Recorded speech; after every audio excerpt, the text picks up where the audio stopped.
Kwaba beam about Nimdia Nims. So now, ever since OSP Kisi Ejabe Equachi a year lawyer Paul Adam Archer order as ye no Nabusia order as no. Obo mention officials and for related to say Otumfuo and ama they get to go so mention and form who NJ asenu Emma in fact NDC for ni bi edi Otumfuo atempa papa ene asante for atem so mo pesase ya che criminal bi na yedi na asema Otumfuo ede ne power owo influence case ni so omunyino abusan se am no wo kase from mention Otumfuo side no mention officials no ede ensem bia betu dwa se even though so oda akofo bi ase no Otumfuo amfa na no antum ejomunjan se omukasa etia no se ono ena ma akwaye se omukọ no mkoyi onu ni emfu ena abusua ensema eboba every mensia e otikọkọ so na side no emodu abese ekọ ne kwagim chimu na emra na wotwe awieye ye nua sentwereni pani baako a ye fra no Paul Adomwokyere okodi yokofo nsam ama ekirei omane bail oba ye enigye mu a oda ase na wo kanfo nipa ebo ano no obobo din bebre ekasa enigye ene ahosepe so owieye no oka menhia officials ebo obi mudin eda menhia officials bi ase na momyenko ni yenko tiemra ye ba ye ne mpanifo betwetwe ho nkomo chiefs Kwamo Hene Jache, Jusumai Hene, and the senior officials of Menhia Palace who put pressure on the system, insisting that please release Paul Adomwokyere. I cannot thank you more. I'm coming to Kumasi and I'll do it properly. I'll thank you all. Adenta Kumi, I know that you are in Menhia Palace and I believe that you are part of this. Even though you're a young man, I'm sure you told your bosses that please call the authorities, please call the authorities. I'm so grateful. Prof, what year dear Paul Adomwokyere akin? Or say Menhia officials, senior officials, bika hubi, ene ma ye ni free yokufo, se bibru ensem. Asem we die na beka fa ho. Yo, said de wa onim no. Menhia e wo kwan ofa so ye ne nema. Na kwan ofa so ye ne no ma nyina kire se wo ma Menhia mebusa yakura ohu prekwan apese entimi nyesa. Ebi se enam no kwam. Menhia ewo kwan ofa so senkrata atwra chief of staff ewo ho ya ono secretary ohene wo secretary for ahodo nso wo ho bibi nam wo mo so a ene ye kase Menhia se ena bibi nam achiame Menhia achiame so amane kwan so na Otumfuo achiame so a ena no nso ye kase Menhia na sabe ohene bi te ne ba bi na ewo mu se o ye ohene de na nso Menhia nso ma no no okoyi asem bia no ana se okosere bibi ma obi a eni kwa se nipa no kan se Menhia ebi se nhwehwemu nyina dadi se Menhia enim asem asie no ho hwe Menhia nsoma obi a se onko pachew ma yenyi Adomwokyere nti ohene bi kopa achew na eyi no a saa ohenkro no na oda na se ne kwan no na emom ma onfa mata Menhia ho yo ebio ehia pa se ebehu se Menhia no angrofo paja o masem a no omode be bata Menhia ho no ombejaye a omunyae emraso se omugyae efi se Menhia nka so oye bibi a wo ntena ofie ana wabontene na wonkotwe Menhia emfa no emma mewuramu yete ye de yesom ha yene amahu se ye kasa wa ha nyina no yesom Menhia ha na sa Paul Adomwokyere kura ye kana semi so santini so nya santini nya no nehia na emom nehia ne se ono kura no Menhia no waba amprese Menhia no ya politics fo a omo sore a omo eduru ba bia edian no makobo Menhia din no emprendo do sen na yehu sa politics fo no yehu omo a omo nya bibia kire se omo kura santesam nya omo na emom ayira so afa na na omo pa omo de omo ho abetwitwi asante enti asantini nye obi asabe o ye santini obi a oti santemamu no odo asante no ye ne no ma santesam no ono o santini enti se obi fra bonten so free hene no ta ba ha na osom ha ota ben ha me hu so osom ha on de otimi huri gina se menhia ta machi ana se bibisa na anya wo asabe ye hu wo yo ene prof ye so ye hwehwemu ayaye e kire se menhia himfie onim asemo a adomo kire aka ne ho bibia ahimfie nim ho hwe enti omanfo amo hwe ye ne mo amutie ye no muhu ne sa asem ne ye ntoro menhia ahimfie officially emremu ene adwuma mu ekwan a ye fa so etu anamon ede eto nkra ebo amane no enye ne kwan so a enti enukura bia nim se menhia ahimfie officials. It is a leader. Danny Coco read your mama dear video. Now Oko Jina say there is no chieftaincy conflict in Bawku. Everybody agrees. Say Nipani ya Naba Abuga Yasogri, which is a Yakusog or Momo side and or Hina or and then if I were to Sonia Baho. Now we are. What's the Santa Hine Sangot na Asamusu? Uncle Candia.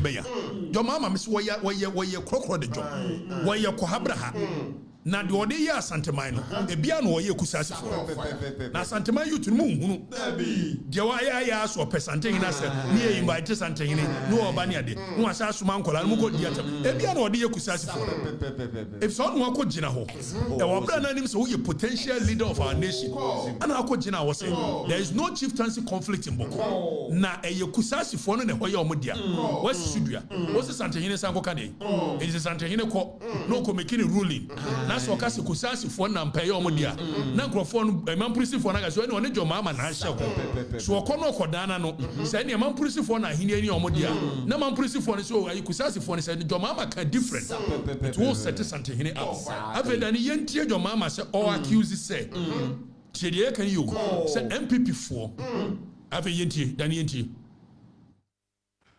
Anytime NDC is in government, Bawku is at peace. Unfortunately, as soon as NDC leaves government, the Bawku crisis flares up again. Your mama, even that concept here, okay, you know, it should tell Ghanaians say, woman, I'm share Bawku conflict. If someone benefiting, and they are Bawku conflict, and it's sorry, ye pan. How many MPs in NDC now? How many MPs in MPP now? All the 6 seats in Bawku, and to one sorry, ye muya de pan, munya nina, Adentia. If Santokwane muya dia, and I'm with me inside to Kusasi for against the Mampusi. No more catching Kusasi for say, Mampusi for no, that was the backing of Dr. Mahama Baumia and the MPP. And it's like I say, anytime NDC is in government, Bawku is peaceful. And correct. If there's a more political capital be from inciting the war. No more opposition pen. No more shall see incite the war. If the more the war goes on, Mampusi for an Twaba MPP. No more kwakunya. It what can I no correct? No more Yamusan is added a muko opposition and then to Kwana sorry. If the muko opposition and a muko shechiri and no more. Our brother John Mama him say, Obi. Menoka say, Jomama Yahweh said Yentia and to Kwani Tunchada and see our big politician or one crime. Abusumi Biano almost send this free ha mobile money Sahodo.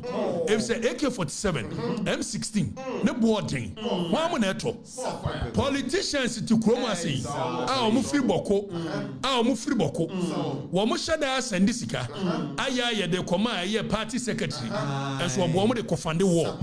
It's your mama Yahweh. As on himself, as almost stop here. Sa war na ekosono. On country politicians they be on abem. I want the party. So munya sikana busumi be almost send the kono. If so Yahweh. Or Yahweh send NDC MPs. Or Yahweh send NDC mpanimfo. Bebre send this sika free ha. MPP mpanimfo. Bebre send this sika free ha. E de ko aya de koma aye party ayi secretary. Political secretary. And so no more they fund the war. It's your Yahweh. It's your mama said ye. When NDC is in opposition, the war goes up. If someone am question and the entire will buy ye after that thing can say you gave the people hope. But it was a false hope. It was a false hope. Anytime NDC is in government, Bawku is at peace. Unfortunately, as soon as NDC leaves government, the Bawku crisis flares up again.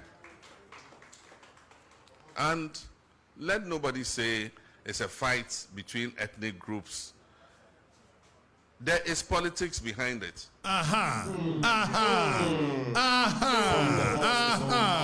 Jinawa, it's your coming chirimu. Yabra John Domani Mahama say. And if a former president who has the national security, who has the BNI, who has a year police, what do you mind so pain? When he is speaking, he is not speaking from a place of ignorance. So if a former president who wants to be president again is telling you that, let nobody say it's a chieftaincy problem, but a political, he knows what he's saying. Your mama knows what he's saying. On your political leader keke. At the time now Okasano, wabedi your mind so pain. Bokunto kwana oho more than over 50 years. And your mama be a president no. Near mani briefing on Boko. And when you munkrofo omo share chira, omo make capital, financial capital. Govi, omo engage in tokwano. Omo tontuo. Etuo no hamu na eton. Yeti kroma na listo one na poku. Ebe ka chira yese. Enipa John Mahama appointing so onko arms and small arms and one commission. Adams bona. Otontuo ko Boko. Beboa. And your man am appointed. Menam kai. Listo na poku ne kai. Your mama ye hu bibi. Or say Adams bona. Etontuo ekoboko. He said your mama wa be president pe. Eka che se Boko ntokwa no. Enya a chieftaincy issue. Nemom there is politics behind it. Onim de worker. Eti no hoka che kusasi fo ne se me ba. Me create kuso grudge amamo. Yentie your mama biu. Yentie no. It's a fight between ethnic groups. There is politics behind it. And there are people who deliberately fund that crisis. Okay. So asama mekei, me twatwa, and this for my journey ni mo ha. Mempo na munyi minia. Mo leader wa be president pen. Or said there are people behind it who are funding it. President Mahama nim say, your politicians are almost sorry send this ikabusumi bia. Aya they command your constituency for. E wa bro mo nim say can you some fan to you. Your mama ya way. Ebu NDC mo, ebu MPP mo. Moya way. It is 100% to kwani tucha. Ada na national security in calls ankrofo ya almost send this sika ko hono. Mobile money. Your records. Eh chire do ekoboko. It omo mo make that mobile money ekoboko no. In large quantities, you know. Ada na mumu sasa sika omo ko yeda yi. Because if you want to resolve the issue, you need to cut funding. If you said we share butter farmer no. Oniska e to AK47. Oniska e to M16. It omo think crying. E funding na joma ma nim wo mo. It wo tu na no tu say ye won krofo mo share chire no. I don't want cut this funding no. Why is he not having conversation with them say friend echo? Why you be hunu say wo send this scan akoboko bia no. The national security will deal with you. When you be here, the benefits na aban. To one yet. And to kwano we ko so amena ba. Your mama in pa bone. Afi muntie ni biu. Politics behind it. And there are people who deliberately fund that crisis. Everybody, the majority of Fokusasis, Mamprusis, Bimubas, Busangas, everybody wants peace. Because everybody wants peace to do his business. I mean, the current curfew in which we are, nobody likes it. Our chiefs are being told they can't wear smocks and go into town. So what is a chief supposed to wear? A shirt like me? How would they know he's a chief? And yet, it's because of the violence and the crisis. And they were forced to do it because people hide weapons in their smokes and go and shoot at people. But I can assure you that peace is our priority. When NDC comes, and I didn't say if, I said when NDC comes, we're going to prioritize Bawku's peace so that peace will return to Bawku. And people can go about their business and look after their families. Mr. President, Mr. President, you've been in government for 7 months. Exactly. Is there peace in Bawku? And for video now, more kumuni pada from. We said yes, you kumuni per chini pass. Yeah, kumuni pa basa. More fire. And then kola skunkola, and you kumum basa. Anesifo, and you kumomo. Yenti.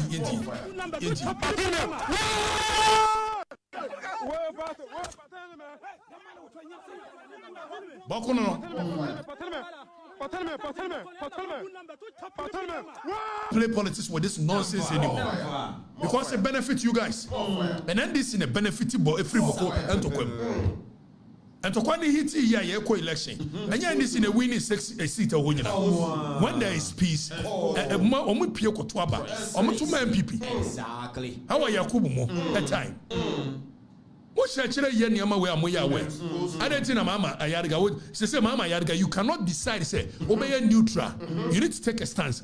And to one pay, and I won't pay. Why am I lucky. What kind of hypocrisy is this? And we want to continue to play politics with this nonsense. When kids are dying, mampusis are dying, kusasis are dying, business are dying, Kokomba people are dying, and we are aware. Since we are bereft of ideas, sir, let me propose some ideas for you guys. How you can bring peace to Bawku. Precisely. If you are bereft of ideas, if you don't have any idea how to solve the Bawku chieftains issue, requisition of arms should be your priority. And for the trio gum, our moton, one cat funding here for the Mama ministers and other funding. On Crawford at think right now, money, Mama sending mobile money, more track records, Mon cat funding, Moria, a buying this come free the bottom, a fan top arms, when you strategy, when you swag more fire. It mubeti me kwa pay informant to ho tienye you ideas no na asa bi ideas no matowe bo ase adwene akodip na mema mu bie Monfa informant. Mon discuss or monso ye or motor arms cocoa bi. It is will be a swab a tone to your one. And yes, so quite moko chinipano. Monco tochuno. It comes at a cost to the state. Nemo momoko tochuno be so many cocoa. Saman prisini and Benyanwa. One moon yes, one moko tochuno. One munya be free one. What would they do? No media must state, you know. Sansuna kusasi for no, you'll be quasi ye near dear. Messume be tochuno be near the Wakono Kotoya, the Kukuman prison for. And someone and you can retrieve a lot of weapons from there using that strategy. Precisely. Anybody be able to true. Over the time the government should give amnesty to those people. Say 10 days. Obia what the near granting amnesty be a many free Bawku. Near many peaceful place that is what we do. Exactly. And they will surrender. Because most of them want peace. Except that they don't know the way out. Near brother baby I don't that is how we solve the problem. I don't know. Bobby, I remember what time you cut the funding. Retrieve the ammo. How do you retrieve it? You must pay. Government must pay to buy the armory. Give them amnesty. Get solid informant. I bet you are our minimum money trouble no money for trauma. She are informants in a key. We Jacka, Nquasia, someone wouldn't come. When I saw Cocoye, a Jumawi.